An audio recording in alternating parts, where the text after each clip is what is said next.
Sa mundo ng cryptocurrency, kung saan ang pera ay maaaring lumago o mawala sa isang iglap, isang tao ang nakakita ng pambihirang pagkakataon. Well kaibigan, ito ang epic na kwento ng ating party boy na si Jimmy Zong, ang taong nagnakaw at nawalan ng mahigit $3.4 billion at maituring na isa sa pinakabigis mystery sa mundo ng crypto.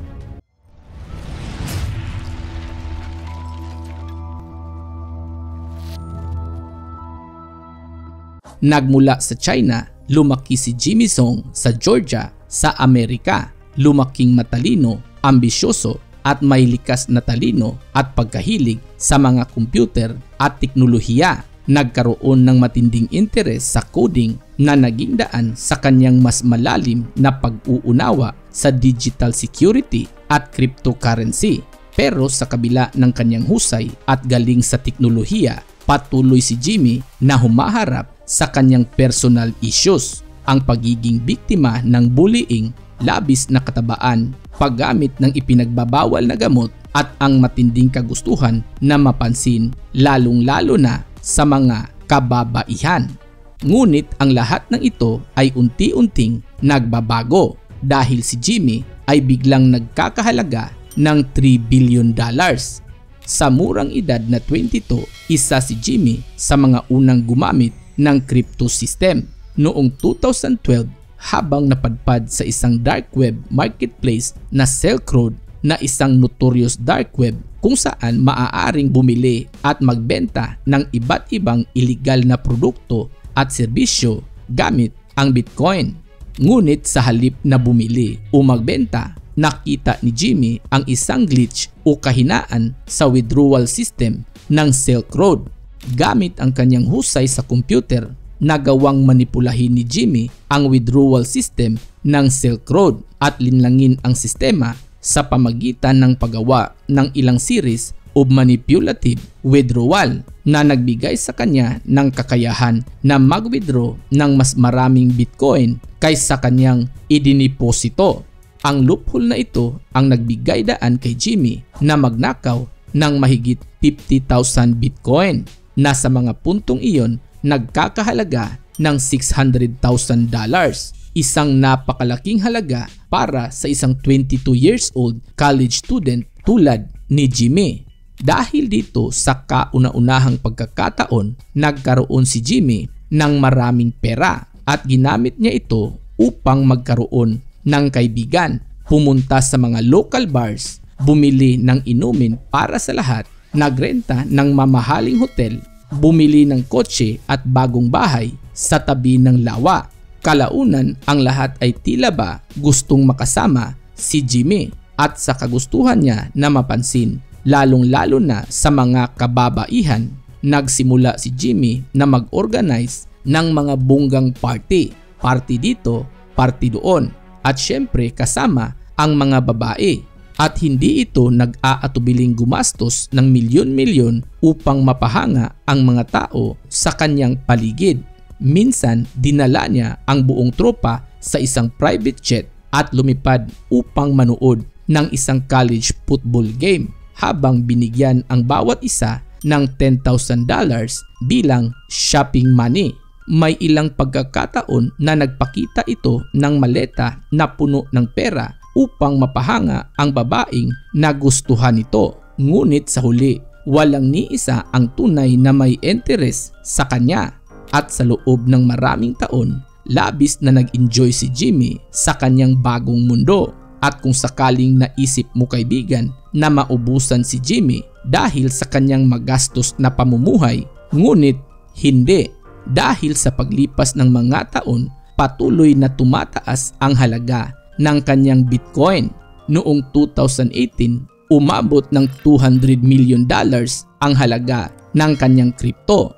Well kaibigan, para sa isang tao na namuhay na parang isang bilyonaryo na walang malinaw na pagkakakitaan, tiyak na marami ang maiinggit o magtataka hanggang sa isang araw noong March 2019 habang umalis si Jimmy para sa isang trip, isang tao ang pumasok sa kanyang bahay. Nang makabalik si Jimmy at madiskubre na nawala ang kanyang $400,000 na cash at 150 na piraso ng Bitcoin, agad naman itong tumawag ng mga pulis at kumuha ng private investigator upang lutasin ang kaso, na sa kasamaang palad wala namang nangyari. Well kaibigan, sa kabilang banda naman, sa mga puntong ito, ang IRS Criminal Investigation Unit patuloy sa kanilang pag-iimbestiga kaugnay sa hacking incident na naganap sa Silk Road noong 2012 at patuloy nilang sinusundan ang bawat transaksyon. Ngunit hindi nila alam kung sino, hanggang sa isang pagkakamali ang bumago ng lahat nang mag-transfer si Jimmy ng $800 worth of Bitcoin sa isang crypto exchange na nag-require sa kanya na maglagay sa kanyang tunay na pangalan at address. Dahil dito, nagkaroon ng ideya ang IRS kung sino ang nasa likod ng Bitcoin heist noong 2012. Ngunit kinakailangan pa nila ang isang matibay na ebidensya. Hanggang sa isang araw, 3 IRS agent ang nagpunta sa kanyang bahay ang nagpanggap na nag-iimbestiga sa naganap na pagnanakaw.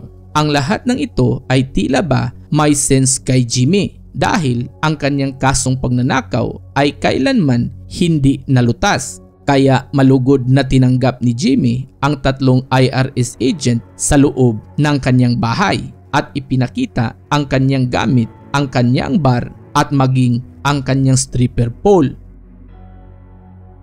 Is this your workout? Nope, that's for girls. Okay. Nice. Hanggang sa napag-usapan na nila ang Bitcoin at sa hindi inaasahang pagkakataon, kusang loob na ipinakita ni Jimmy ang kanyang crypto wallet na naglalaman ng $70 million na halaga ng Bitcoin. At matapos na makita sa sariling mga mata ang lahat na kinakailangang ebidensya, umalis ang mga imbestigador at sa bisa ng isang search warrant noong November 2021, pinasok ng mga otoridad ang bahay ni Jimmy sa Gainesville, Georgia at doon naaresto si Jimmy at nakuha mula sa kanya ang humigit 50,000 Bitcoin na sa mga puntong iyon nagkakahalaga ng mahigit $3.4 billion. At sa huli, mas pinili ni Jimmy ang makipagtulungan. Isinuko ang lahat ng kanyang Bitcoin at umamin sa kaso na wire fraud. At noong April 2023, nahatulan si Jimmy ng 1 taon at 1 araw na pagkakakulong.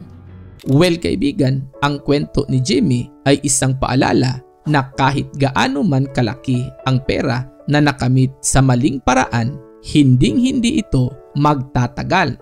At ang tunay na tagumpay ay hindi nasusukat sa laki ng yaman, kundi sa kung papaano mo ito nakuha at pinaghirapan.